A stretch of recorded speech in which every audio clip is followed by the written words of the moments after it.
Conciencia Histórica, un podcast de reflexión histórica con enfoque en la historia de México. Miniserie México 2006, capítulo 2, 2005, Los candidatos. Bienvenido a Conciencia Histórica. Mi nombre es Raimundo Salcedo. Este es el segundo capítulo de la miniserie sobre el 2006 y en esta ocasión vamos a hablar del año anterior a esta elección, es decir, 2005, en el que tuvieron lugar los procesos de selección de los candidatos y en el que se dio este proceso que conocemos como el desafuero. Pero antes que nada, 2005 fue el año que vio morir al Papa Juan Pablo II, luego de una larga agonía, en tanto que Joseph Ratzinger lo sucedía en el trono de San Pedro el 19 de abril de aquel año, bajo el nombre de Benedicto XVI. Ese año también fallecieron, por mencionar algunos, Pat Morita, el actor que interpretó al profesor Miyagi, Leonardo Rodríguez Alcaine, quien sucedió a Fidel Velázquez como secretario general de la CTM, y Adolfo Aguilar Sincer, diplomático mexicano que fue un férreo opositor a la invasión estadounidense de Irak en 2003. También fue el año en el que se estrenó el episodio 3 de la Guerra de las Galaxias, como la película más esperada de aquel año. En la radio sonaban bandas como Green Day, Simple Plan, My Chemical Romance o Robbie Williams. Los adolescentes, y no me incluyo, pues no, yo no la veía, pero veían la telenovela Rebelde y cantaban las canciones del grupo RBD.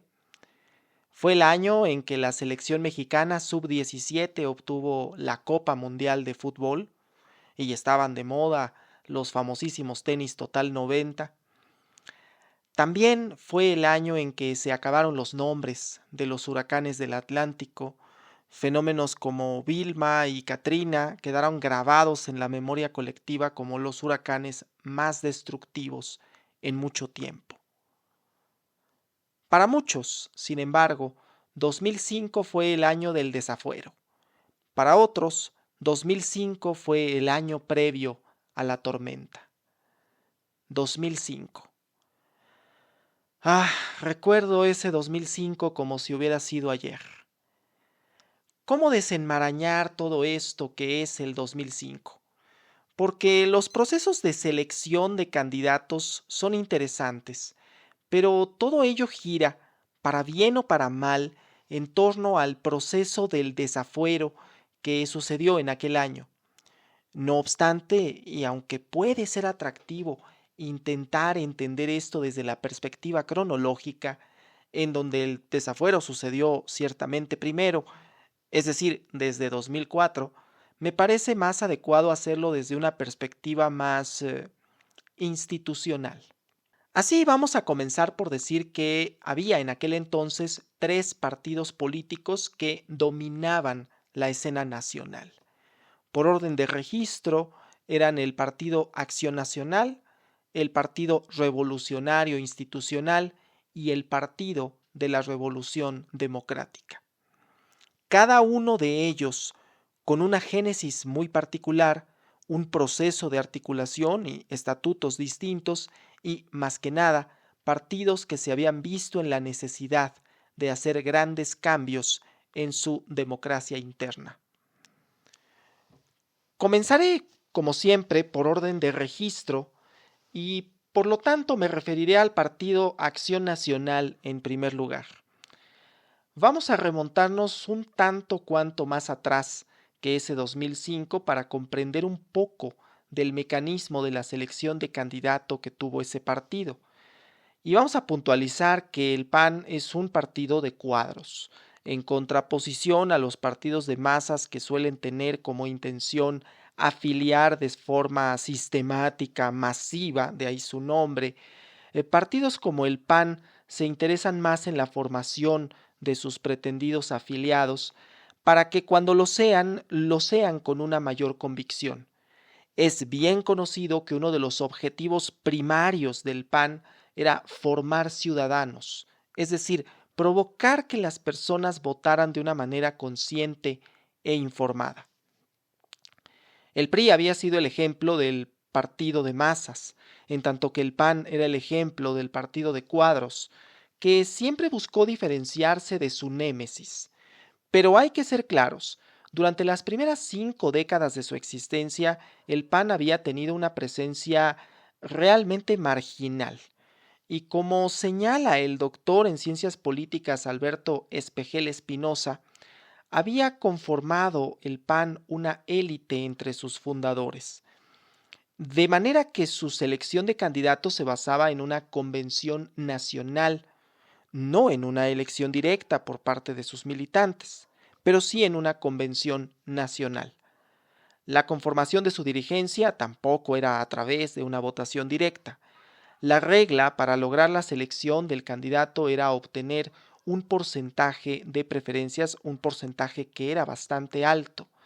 Esa fue una de las razones por las que Acción Nacional no postuló candidato en 1976, a pesar de haber clara mayoría a favor de uno de sus precandidatos.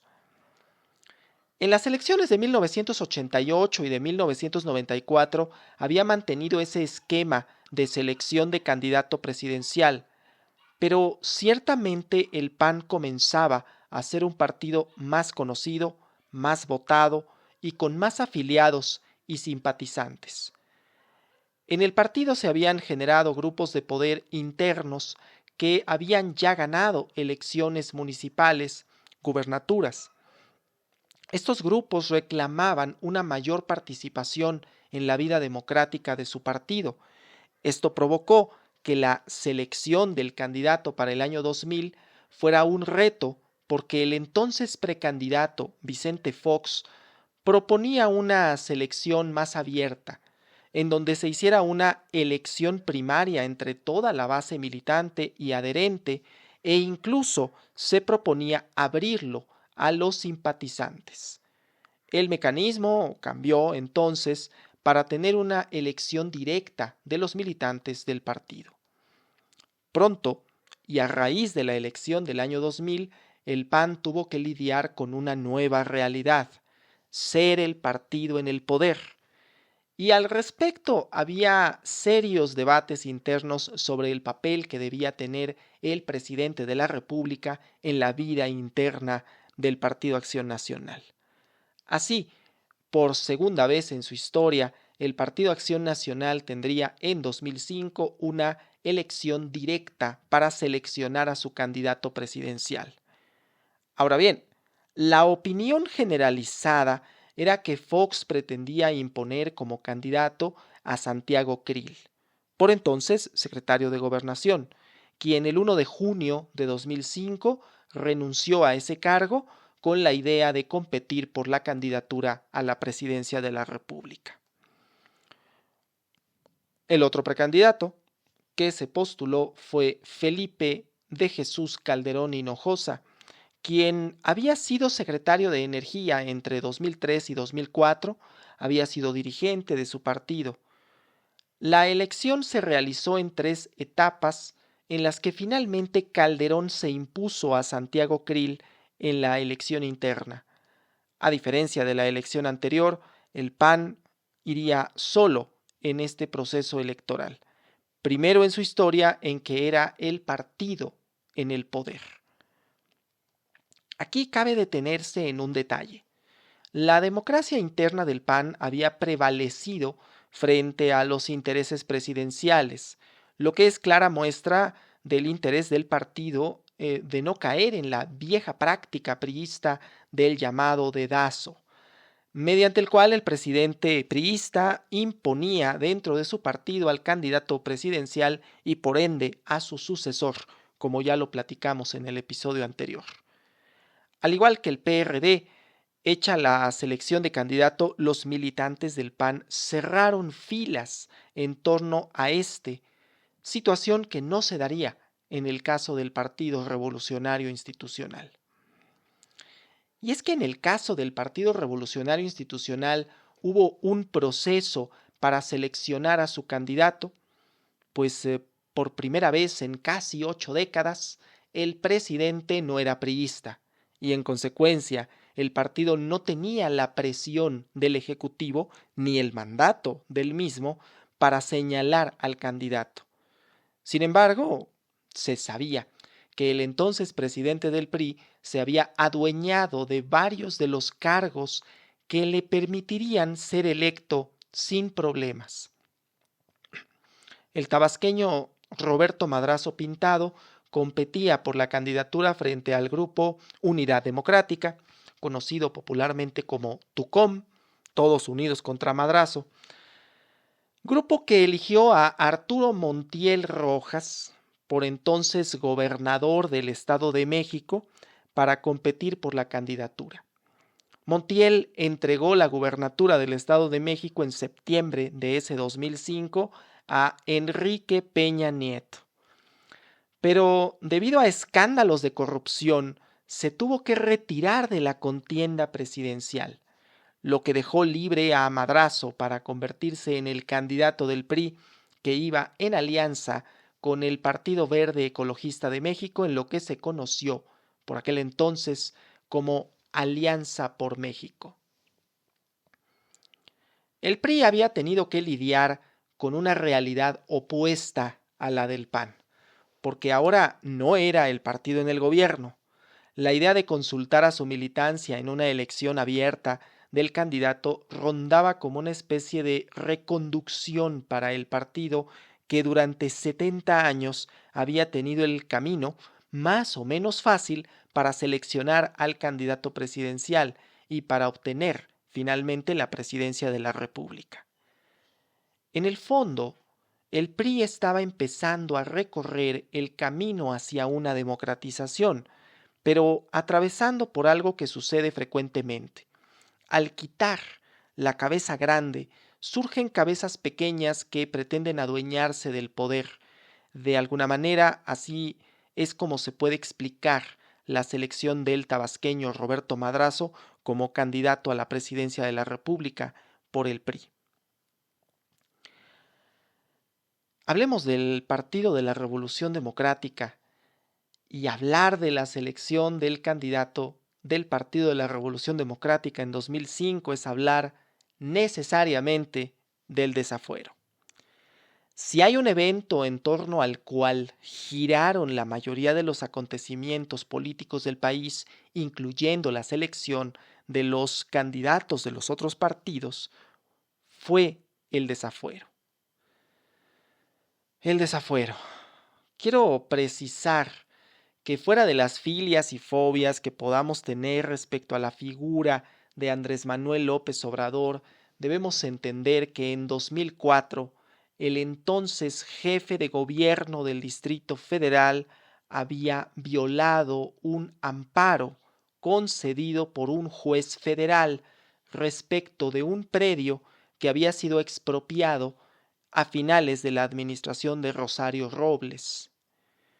Para poner esto en contexto legal, cuando una persona considera que se han violado sus derechos fundamentales, puede promover un juicio de amparo, que básicamente es el mecanismo de defensa que tenemos los ciudadanos frente a los actos de las autoridades para buscar que no se lesionen nuestras garantías individuales, se decía en aquel entonces, ahora se habla de derechos humanos.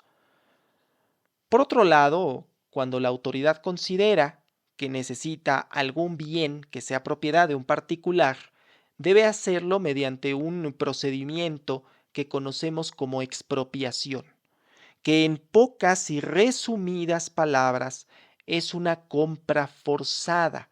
Es decir, el particular tiene que entregar el bien a cambio de una indemnización obviamente económica. Pero para que la expropiación pueda funcionar como tal, deben colmarse una serie de requisitos legales. El más fundamental es que el bien sea de utilidad pública.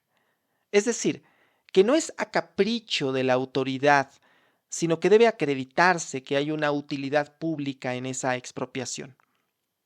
Pues bien, en contra de la expropiación del predio El Encino por parte del gobierno del entonces Distrito Federal, el dueño original de ese predio, que de hecho era una empresa, había promovido un amparo y obtenido una suspensión, esta medida obliga a la autoridad a mantener las cosas en el estado que guardan hasta en tanto se resuelva el amparo y por lo tanto no se deben iniciar las obras que se pretenden realizar dentro del propio predio.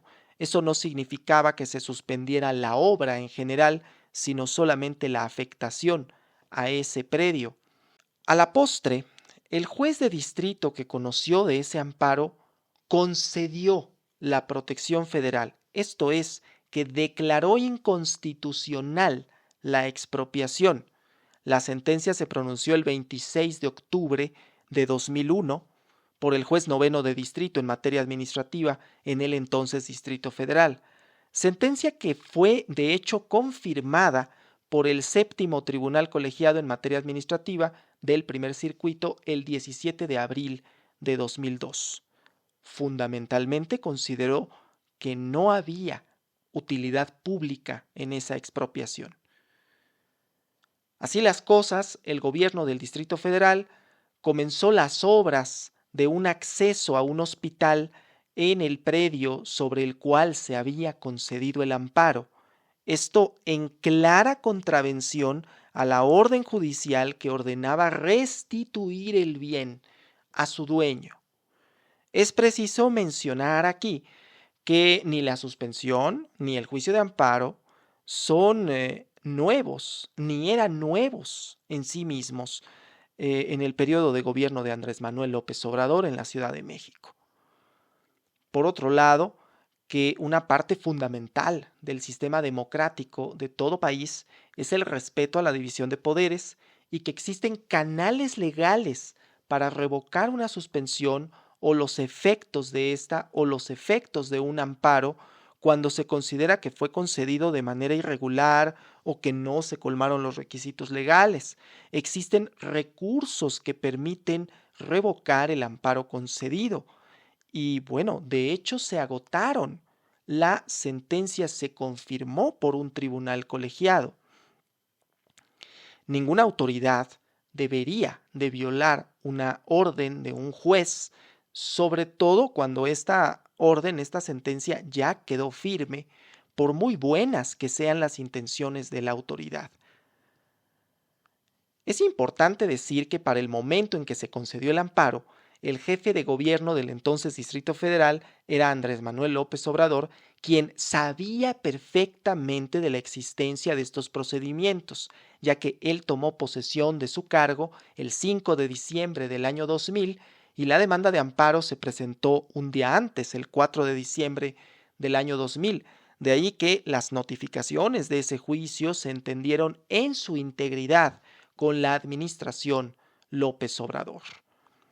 Así, esto desembocó en una denuncia ante la Procuraduría General de la República contra Andrés Manuel López Obrador por el delito previsto en la Ley de Amparo consistente en violar la orden de un juez federal. Esto es un delito federal que, hay que decirlo, tiene una penalidad menor, pero el asunto no era la penalidad, sino el fin político que se perseguía con esta denuncia. Y es que para poder proceder en contra del jefe de gobierno del Distrito Federal, era necesario iniciar un procedimiento que se denomina desafuero, que le permitiría quitarle a ese funcionario la inmunidad de la que se encuentra investido para así poder procesarlo por algún delito. Por otro lado, si se encuentra procesado por un delito, técnica o más bien moralmente no puede contender a la presidencia de la República. Muchas personas especularon que en realidad la maniobra del desafuero era política y no jurídica.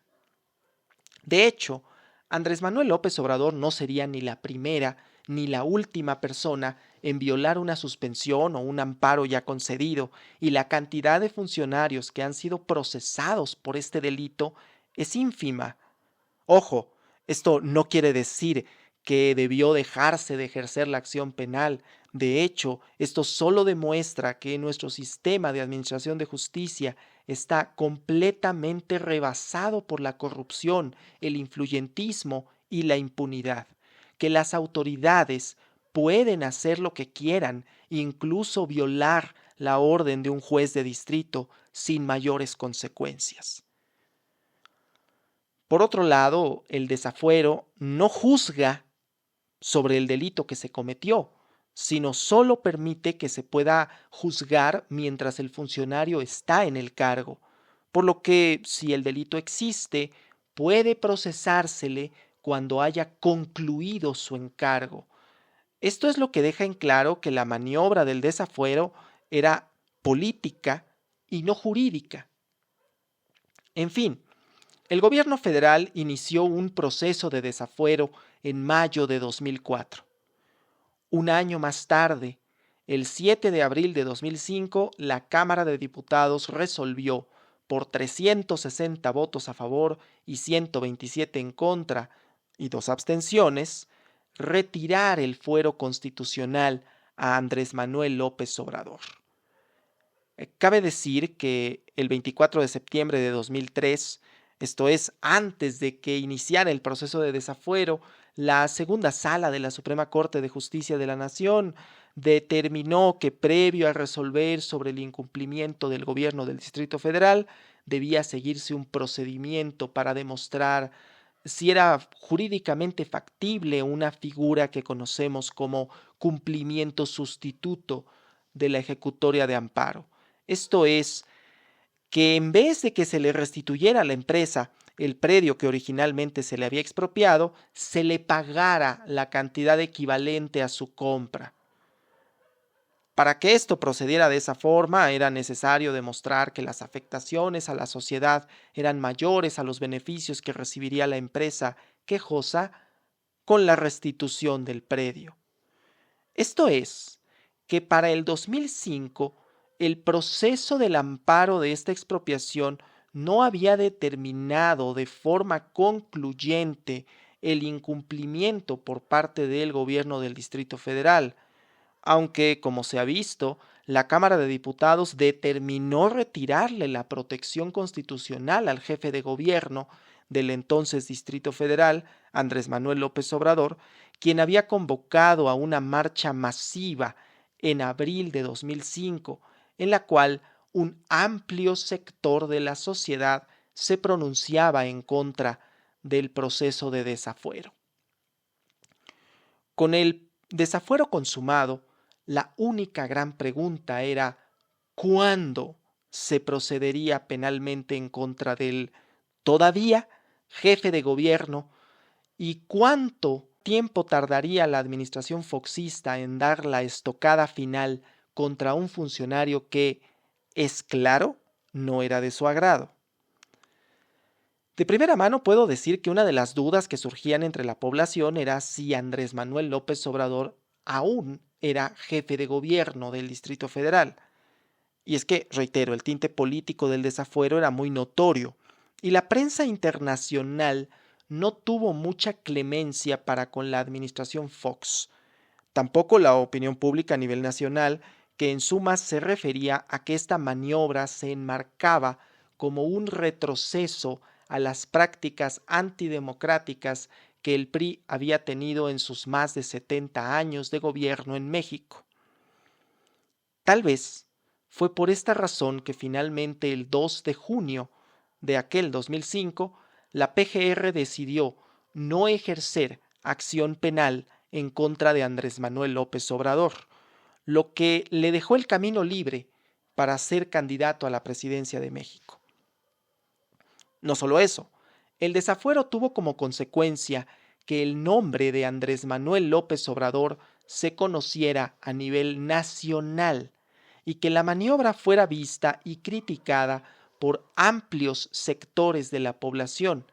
Así que López Obrador se perfiló como el candidato ideal de los partidos de izquierda para finales de ese 2005.